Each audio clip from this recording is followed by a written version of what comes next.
I woke up in a panic, heart pounding, drenched in sweat. The dream. It felt so real. I remember thinking, not this again. I stumbled out of bed and made my way to the bathroom. I splashed cold water on my face, trying to wake myself up, trying to make sense of the dream. Why did I keep having this dream? In the dream, I always found myself at the black water. It was always dark, murky, filled with secrets, and today was no different. But there was something about today's vision that unsettled me. Something more. As I stood there staring into the black water, I felt a presence behind me, a feeling of being watched. I turned, but of course there was nothing there. Then I heard a noise, a splash. I whirled around, adrenaline pumping, and saw a dark shape emerge from the water. A figure began to rise from the depths, its eyes fixed on me. I screamed and tried to run, but my feet seemed glued to the spot. I wanted to call out for help, but no sound escaped my lips. Then the water began to rise, inching closer, swallowing me whole. And then I woke up. I looked around my bedroom. It was just a dream. Just a dream. I told myself, forcing a shaky breath. But the dream felt different. It wasn't just a dream. It was a warning, a premonition of something terrible about to happen.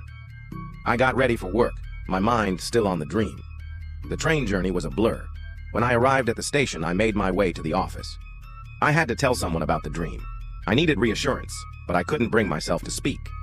I sat at my desk, my eyes fixed on the computer screen, willing the day to end. As the clock ticked by, my anxiety grew. Finally, it was time to go home. The train ride back felt like an eternity, and when I got home, I went straight to bed. I couldn't shake off the feeling of dread. I tossed and turned, unable to sleep.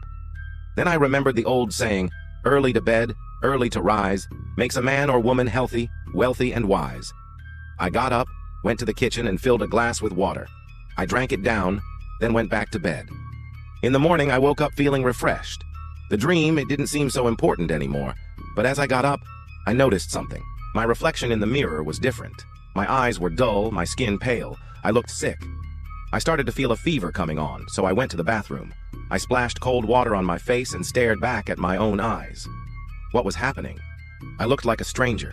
Then I noticed something else. The water was black. No, I thought, it can't be. I turned away, but when I looked back, it was still there. I reached out a trembling hand and touched the water. It was cold, so cold. And as I looked into the depths, I saw my own face staring back at me. But it wasn't my face. It was a face from my past, a face I had buried deep within.